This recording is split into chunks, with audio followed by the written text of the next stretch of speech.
Hannah, thank you. Honoring an American legend. What we are learning about Jimmy Carter's state funeral. Plus Boeing's new 737 questions. U.S. investigators heading abroad in search for answers.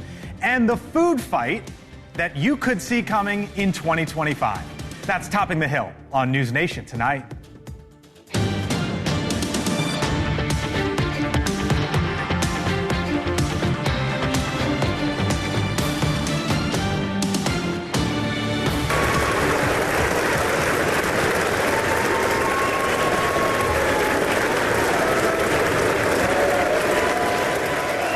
So do you remember that moment? It was actually one of the major stories of 2023. Mike Johnson being handed the gavel, becoming the Speaker of the House after weeks of Republican infighting. And tonight, as we are about to close out 2024, Donald Trump speaking out, suggesting that Republicans should back Johnson once again this Friday, 4 days from now, when the new Congress convenes. Still, one big question, though.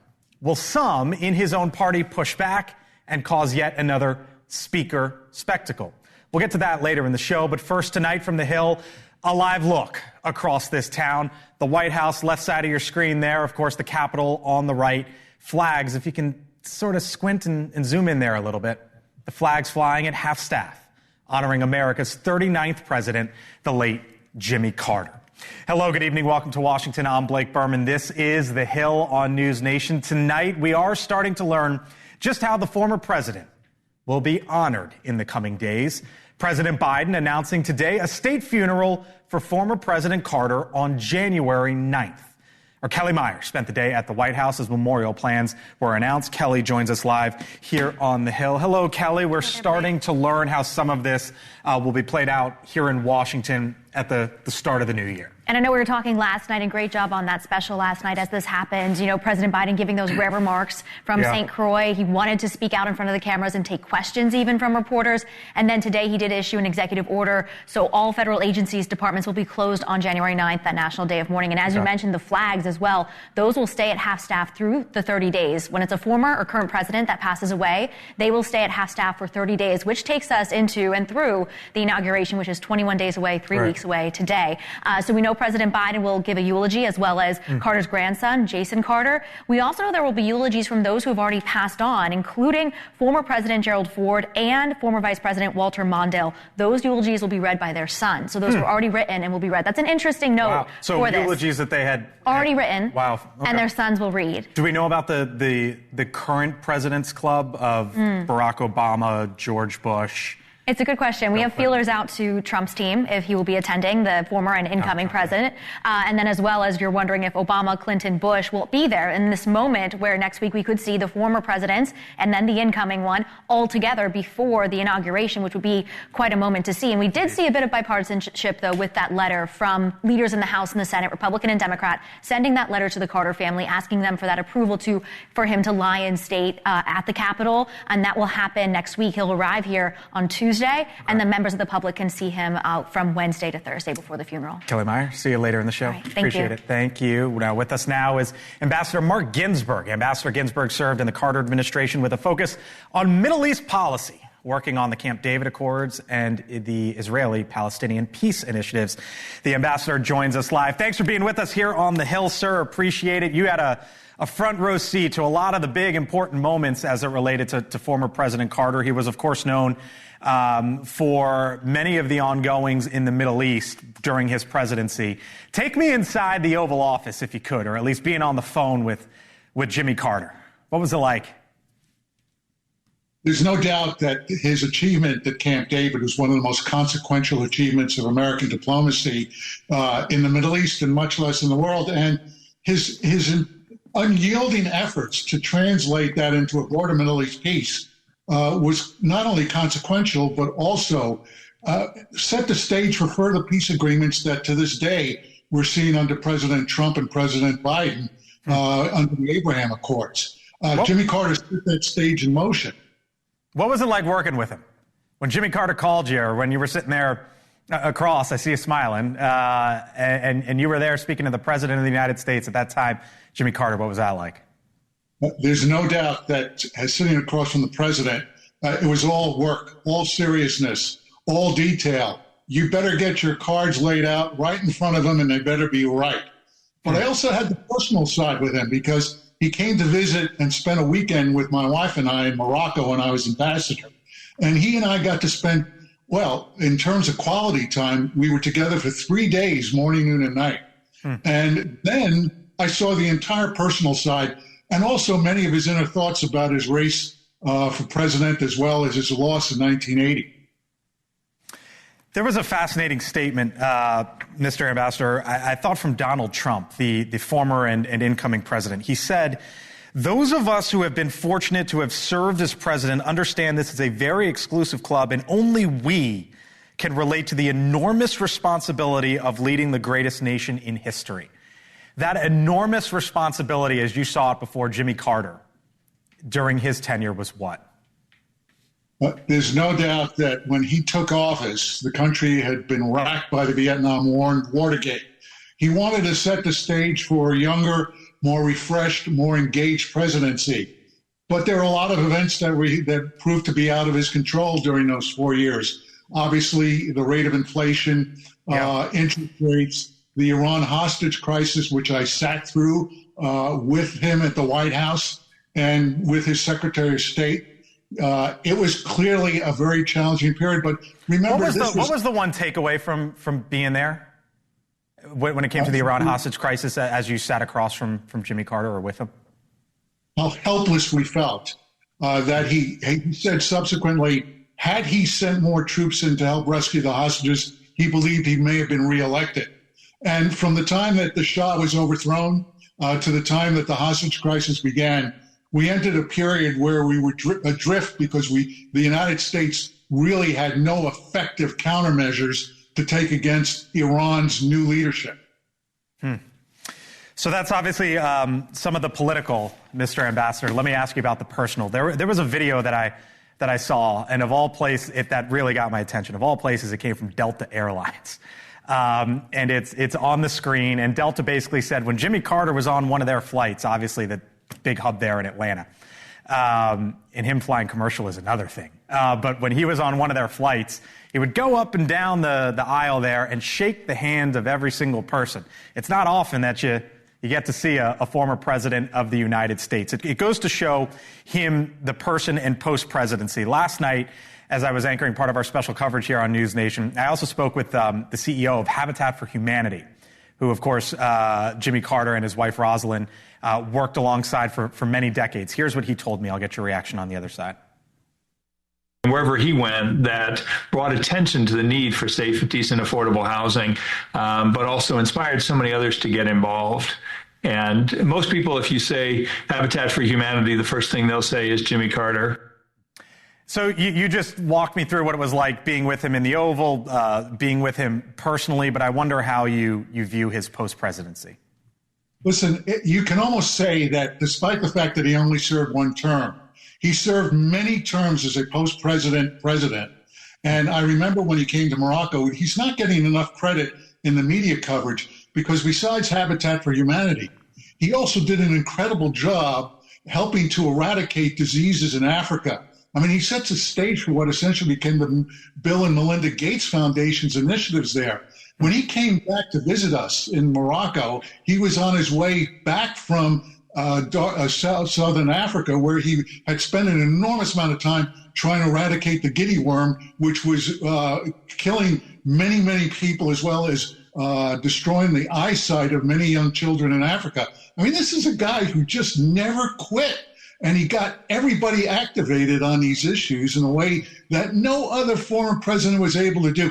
Just think about the partnership now that happened between Bill Clinton and George H.W. Bush and George W. Bush. He set the stage for what essentially is post-presidential good deeds.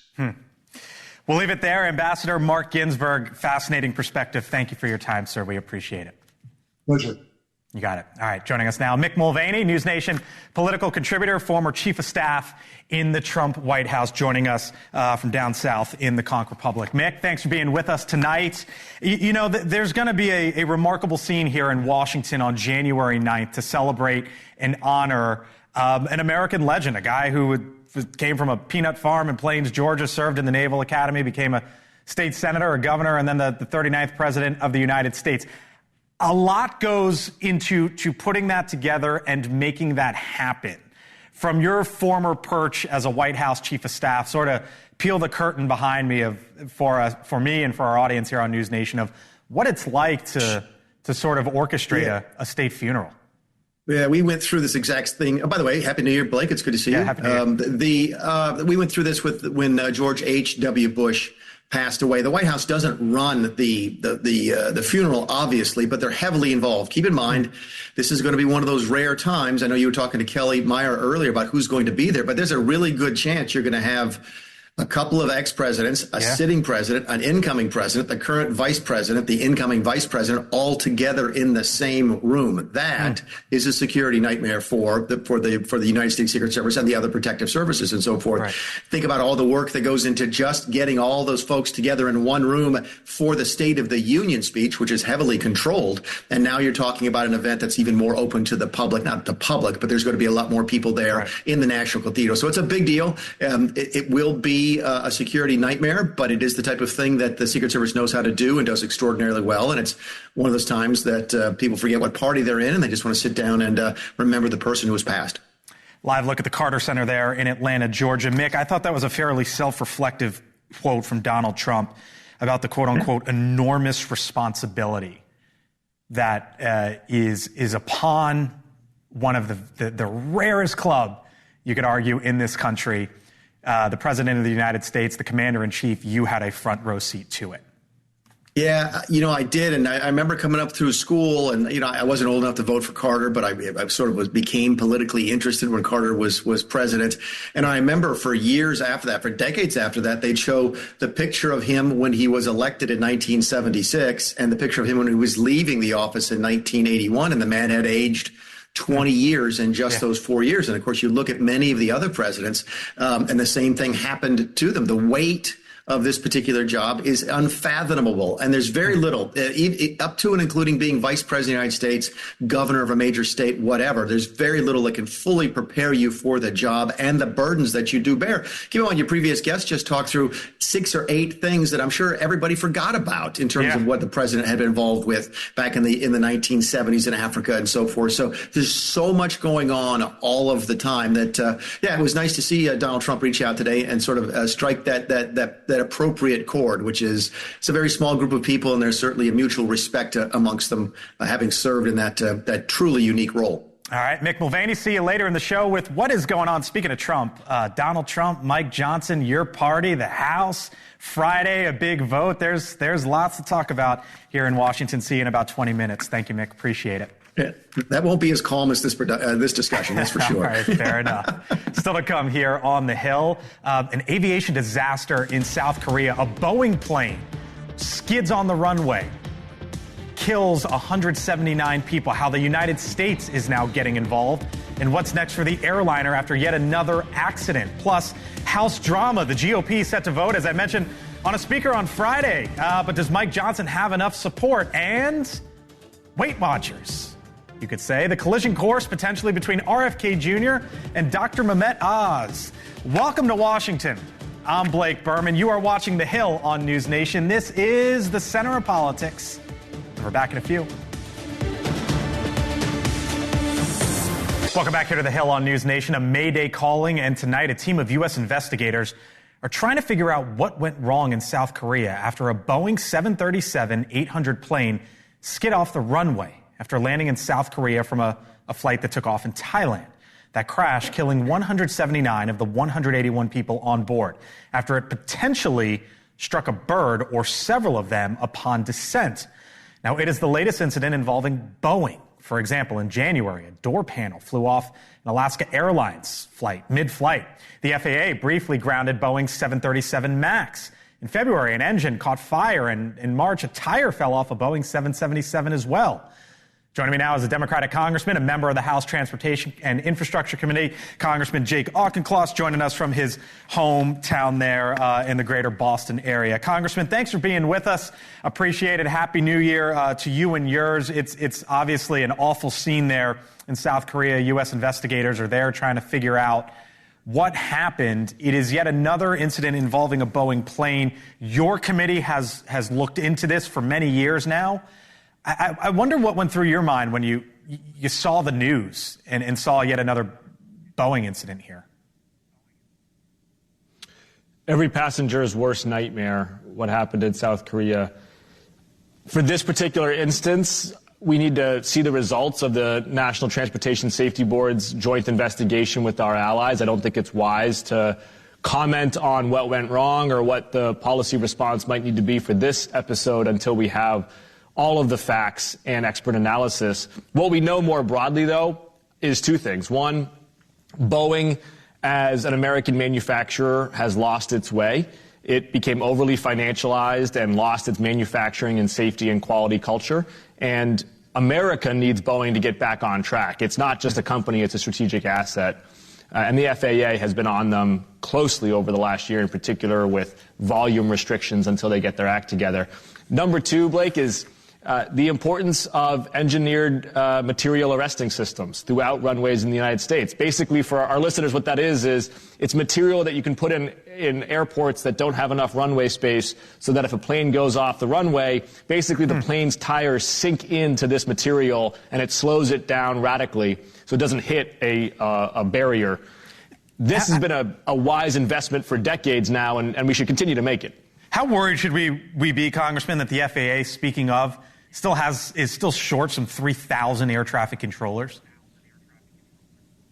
This was one of the imperatives behind the reauthorization of the Federal Aviation Administration last year, which was an overwhelmingly bipartisan endeavor. We have to fix the pipeline for recruitment, for training, and for retention of our air traffic controllers. They're the linchpin of aviation safety in the United States. It is getting better, but you can't rush quality, and we need to make sure that these ATCs, when they get into their seats, are supremely well trained. All right, so you're in Boston tonight, Congressman. You're making your way back after winning re-election here to Washington later this week. There's going to be a vote Friday for Speaker of the House. Mike Johnson. Donald Trump came out today and said Mike Johnson's the guy. I know he's the other side of the aisle, but do you expect Republicans to coalesce behind him? I don't make predictions about the House GOP conference. I think that's a fool's errand. Here's what I can say with confidence, though.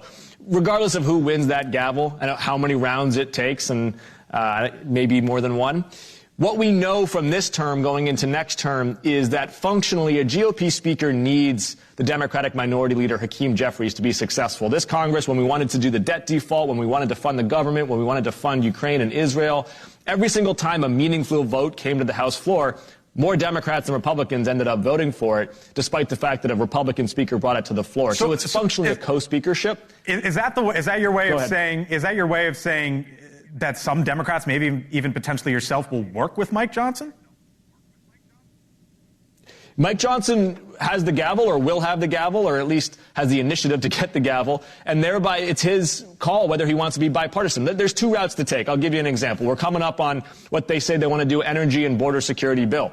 Well, we had a bipartisan border security deal last Congress that the GOP torpedoed. We know that permitting reform has bipartisan support. Heck, they could throw back in PBM reform to save taxpayers $5 billion and also lower copays and premiums for Americans in Medicare. That's a bipartisan bill right there. You get Democrats voting for it. Or they could go a partisan route and flail around for multiple months. It's really up to Mike Johnson.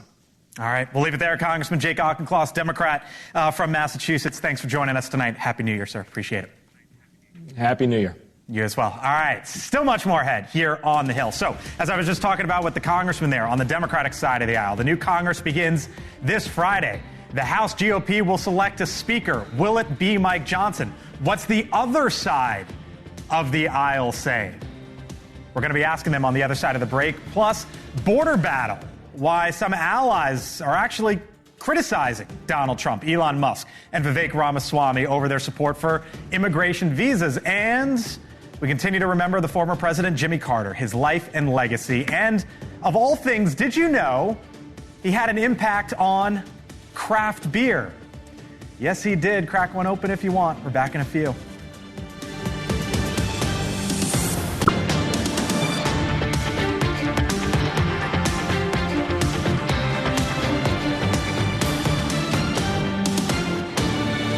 All right, right, welcome back here to the Hill on News Nation. Mike Johnson fights to keep the top job in the House. Santa Claus just might be skipping Wall Street this Christmas.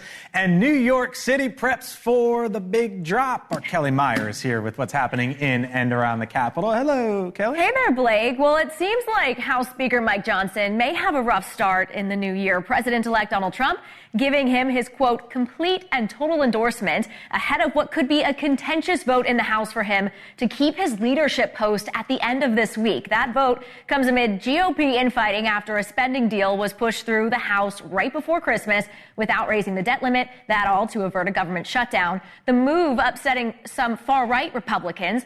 Johnson thanking Trump for his endorsement, saying, quote, the American people demand and deserve that we waste no time. Let's get to work. And so much for the Santa Claus rally. Instead, Wall Street seems to be getting a lump of coal. The last handful of trading days are known as the Santa Claus rally, as they typically end up in the green. But today and Friday, both saw sell-offs, perhaps traders to cash in on gains for what has been a very good year, or though for those who have investment and retirement accounts. The S&P 500, for example, up about 24% in 2024, with one final trading to go. And as you mentioned, preparations are officially underway for America's most watched New Year's Eve celebration that takes place in New York City's Times Square, of course. Thousands of NYPD officers will be on duty. They will also deploy drones, dogs, and helicopters to watch over the crowd. And that's what's happening on the Hill and beyond, Blake. You ever been? I haven't, but you know, it is bucket list. I know people say, it's bucket list for you, really? Yeah, I think you just got to do it once. It'd just be cool. I don't think you could pay me to go. Really? Yeah, I want to be inside. I want to be warm, drink in hand, family around me. But that's just me. I get why you would want to. It always looks better on TV, though, too. All right. So. See you later in the show. Thank you, Kelly. Appreciate it. All right. Meantime, as Kelly was talking about, the new Congress officially begins at noon this Friday on Capitol Hill. Now, that is when the House is expected to vote for its new leader, and that it is not expected to happen without potentially a little bit of controversy. Trump's endorsement of Mike Johnson for the top job in the House comes as some Republicans remain on the fence over his handling of the spending deal a couple weeks ago. After Republican Thomas Massie announced he wouldn't vote for Johnson, Republican Victoria Spartz today said she wants assurances that Johnson, quote unquote, won't sell us out. Joining us now is the Republican congressman from the state of Georgia who will be at that vote, Congressman Rich McCormick. Congressman, thanks for being with us. Appreciate it. Always nice to talk to you. Mike Johnson, you voted against those spending bills last week. You voting for them on Friday? Most likely. We have decisions to be making, and we have to discuss with each other. There's about 10 people who are leaning, and what that means is that we want reassurances, just like Victoria was talking about. Because I'm not really sure we're taking the debt seriously. I'm not really sure we're doing the right things. I was on your last guest where he was talking about how it took Democrats to get things across the line. He was talking about a bipartisan bill on immigration. It wasn't bipartisan at all. And yet we put it off for 2 months, lost all of our leverage, got none of H.R. 2 passed. And then the last two bills we passed right before we got out of this year were huge spending bills. One, which was going to increase spending by over $200 billion in Social Security to a lot of people who are in the federal unions who did not pay into the system in many ways. And then the last one is an omnibus, basically. So I'm not happy with that. I want to discuss that with them before I vote for them. I don't want to put words in your mouth, but you did say most likely. That means, Congressman, you're not a firm yes at this point? That is correct, yeah. And so Victoria Spartz today, a Republican, your colleague, basically said she wants some sort of assurances. And I heard you echo that. What kind of assurances specifically would you be looking for, or do you want? I want a specific plan. When we talk about where we're going to make our cuts, how we're going to save this nation from bankruptcy, we have not talked about how we're going to secure Social Security.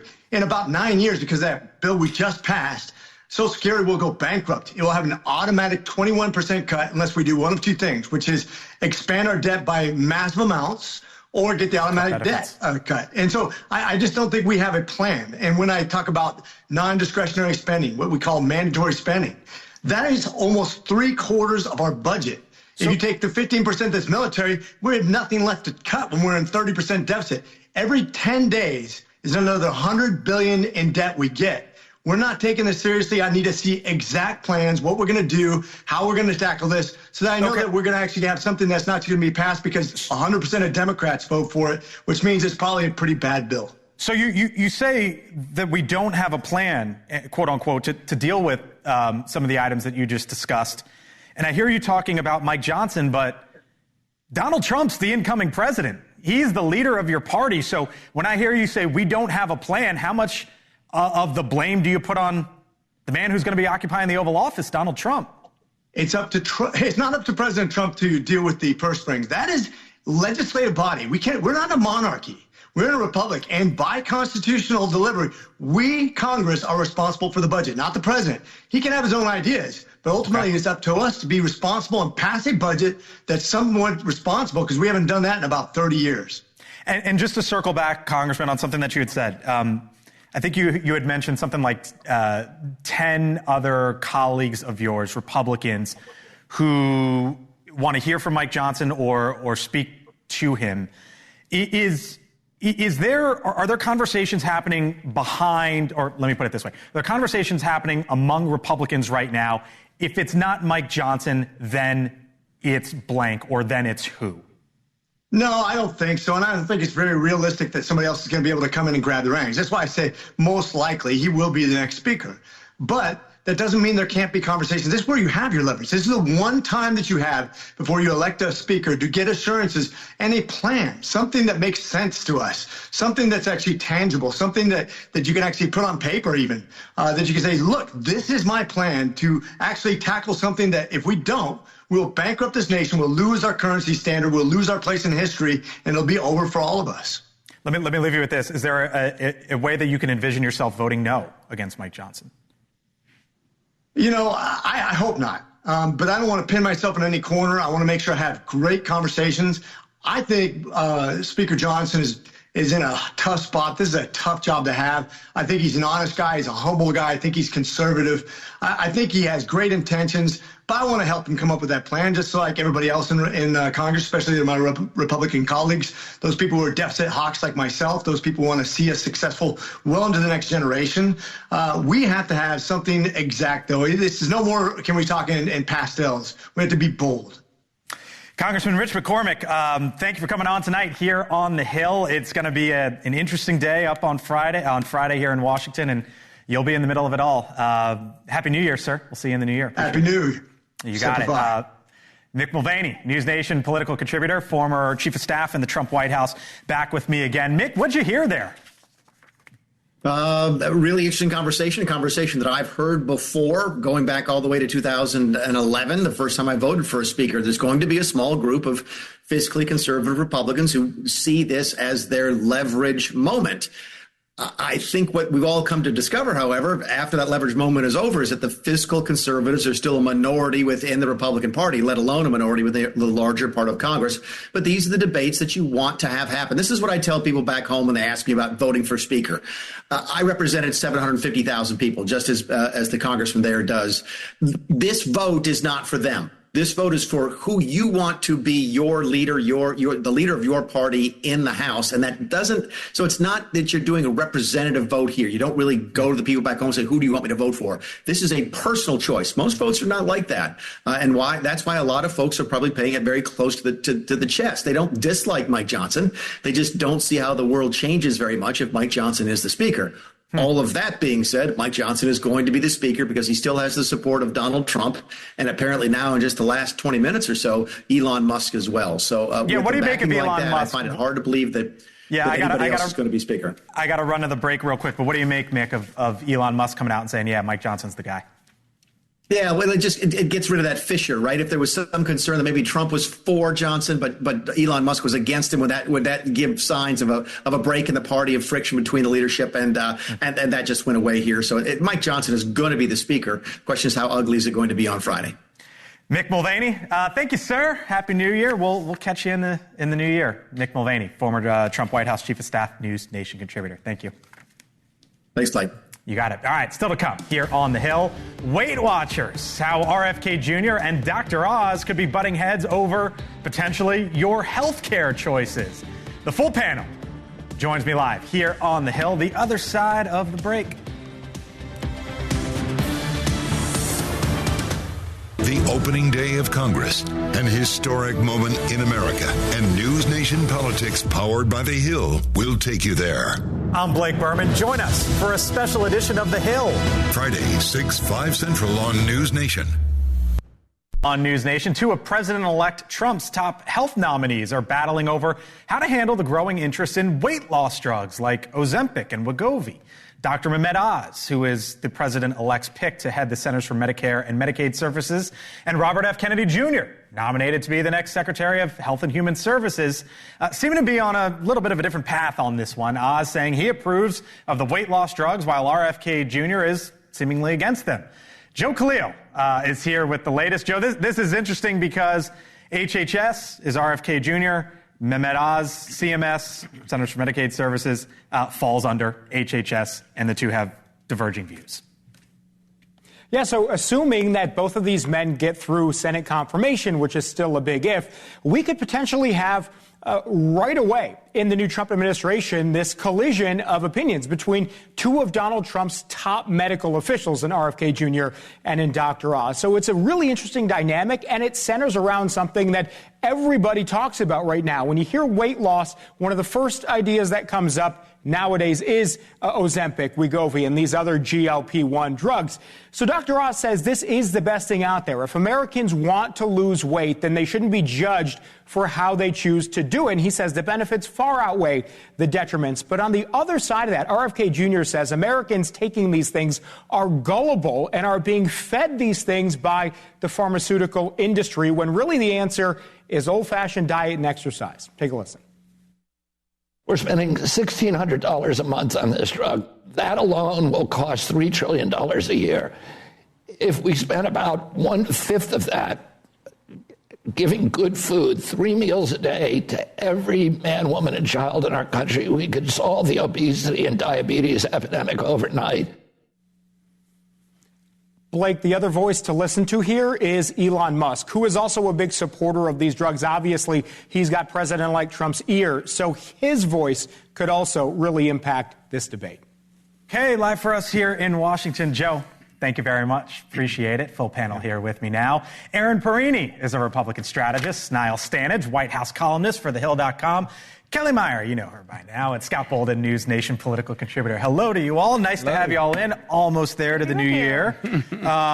Erin, this is interesting because you've got two different voices in basically the same vertical within the federal government.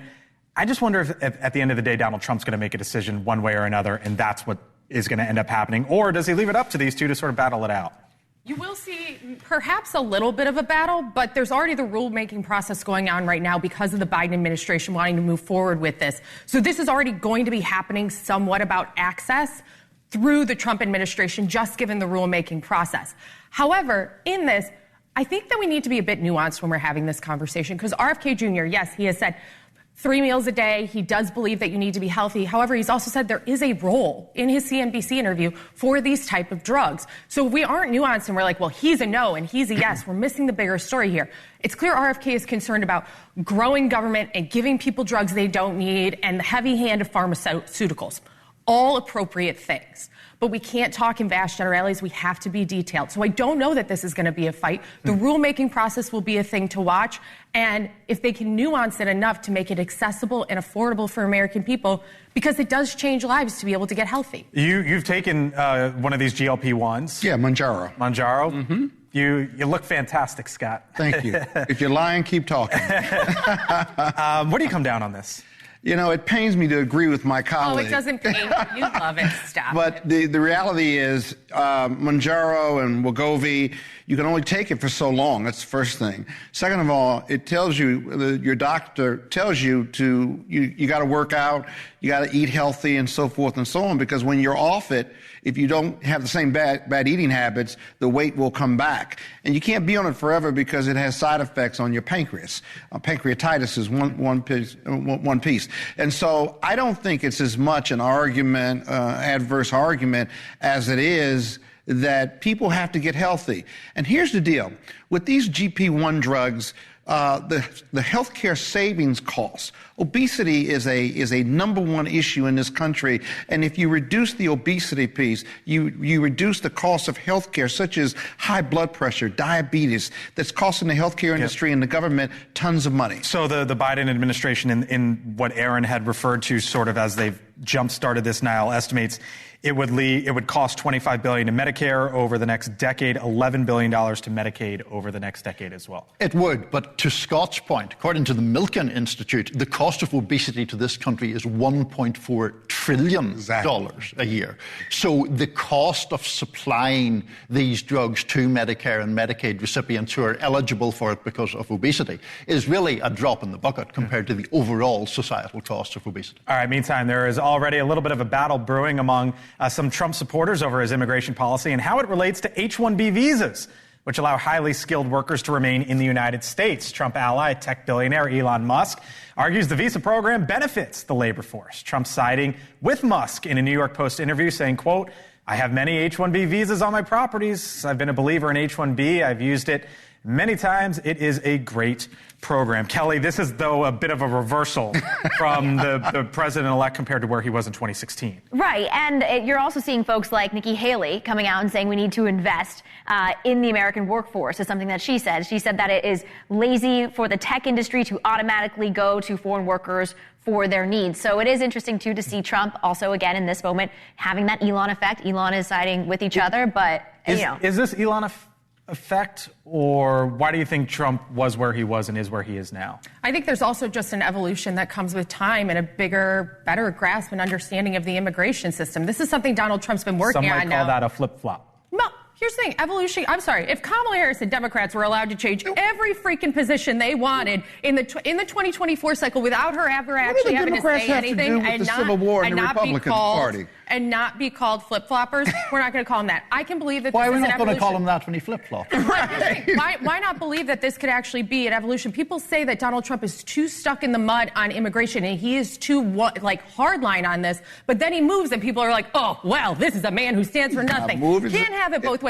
Yes, he is. Well, hold on. I've always liked the visas. He hasn't always liked the visas. He tried to kill the program. Hey, you know what? Donald Trump always talks like that. I'm not worried about that. The bigger issue here, I think this isn't an Elon effect. This is just Trump being who Trump is. I don't know why anybody is shocked by that. I think this is a race-class issue, and MAGA voters don't want any immigrants coming over. I talk about race. I don't know. I don't know. They don't want. I wouldn't go. They don't want anybody coming across the southern border. They want to shut down the southern border, and those black and brown people coming from those Latin American countries. Different than an H-1B. Well, of course, they qualify.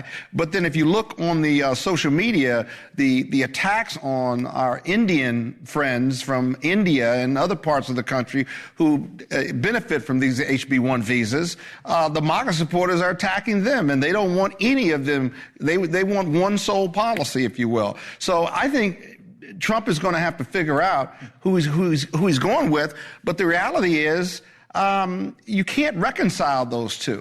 And again, you've got the $1 billion effect on Donald Trump.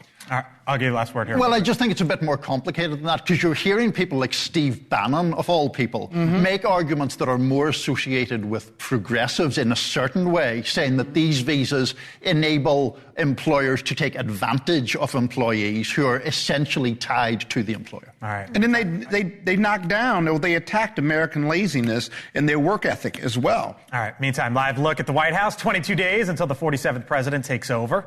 Live look at Capitol Hill, 4 days until the new Congress. And a live look at Times Square, just hours until the ball drops, taking us into the new year. So with that as the backdrop, it is the last time this year we get to say hello from our hill to yours. And tonight, with the new year on the horizon, we say hello to the folks in New Hill, North Carolina. New Hill is about 20 miles southwest of Raleigh, listed on the National Register of Historic Places. Located in Wake County, New Hill's congressional district just went from blue to red. Congressman-elect Brad Knott will represent the district in the new Congress. So to those watching us here on NewsNation or listening to us on SiriusXM, getting ready for the new year in New Hill, North Carolina, we say hello from our hill to yours. Other side of the break, these folks are back. Look back on Jimmy Carter's life. Stay with us.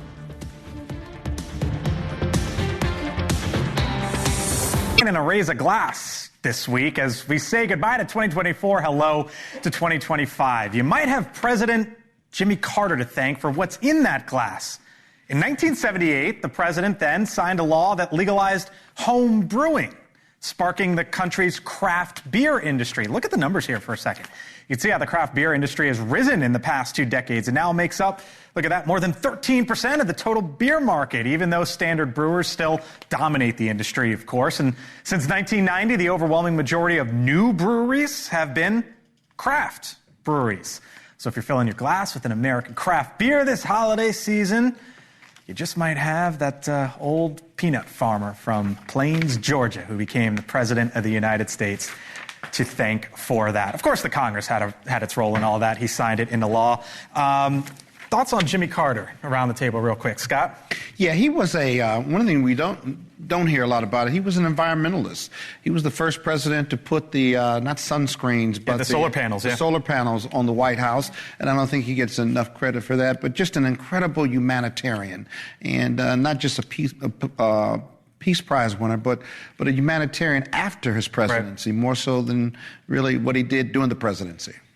I think that Jimmy Carter's greatest legacy is the work he did after the presidency. I certainly politically could go after him. I just don't think that's appropriate given the fact that a former president passed away. But he did build his legacy. Habitat for Humanity. The man one time fell and hit his face at 93, 94, got back up the next day and went back to building houses. That level of service and selflessness, that's a wonderful quality.